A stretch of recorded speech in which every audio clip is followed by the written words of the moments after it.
ఒక 2 days back మన clinic ఒక క్లయింట్ వచ్చారు. సో మామూలుగా టెస్ట్ చేశాక వచ్చేసి ఏంటి అంటే రైట్ ఇయర్లో 73 డెసిబుల్స్ అండ్ లెఫ్ట్ ఇయర్లో 73 డెసిబుల్స్ లాస్ ఉంది. 73 డెసిబుల్స్ అంటే అబోవ్ 70 మనం consider as severe hearing loss అనమాట. తన ఏజ్ వచ్చేసి 86 ఇయర్స్ తనకి. సో ఈ లాస్ వల్ల నేను అబ్జర్వ్ చేసింది ఏంటి అంటే తనకు మెమొరీ లాస్ కూడా స్టార్ట్ అయింది అనమాట. అంటే తన మెమొరీ కూడా లాస్ అయింది. సో ఏదైతే వాళ్ళ సన్తో వచ్చాడో వాళ్ళ సన్ పేరు చెప్పండి అని చెప్పేసి తను హీరింగ్ ఎయిడ్ పెట్టి ట్రయల్ చేసినప్పుడు తనకు వినిపిస్తుంది కానీ వాళ్ళ సన్ పేరు కూడా తను చెప్పలేకపోతున్నారు. సో హీరింగ్ లాస్ వచ్చేసి లాస్ట్ 10 years నుంచి ఉంది అని చెప్పేసి తను వాళ్ళ సన్ చెప్పారనమాట.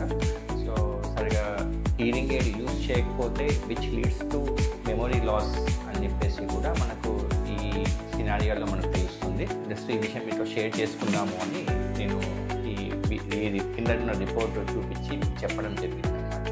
ఓకే సార్, ఇంకా వీడియో అయిపోలేదు, ఎట్ వెళ్తున్నాం? ఓకే.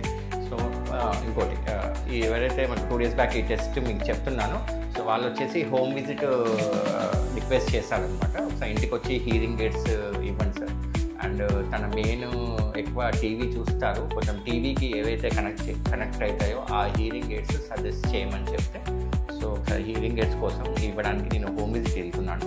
సో మీకు చూపిస్తాను ఎలా టీవీకి కనెక్ట్ చేయాలి, మొబైల్తో ఎలా కనెక్ట్ చేయాలి, అది కూడా మీకు వీడియో అక్కడ తీసి చూపిస్తాను. ఓకే, వెళ్దాం పదండి.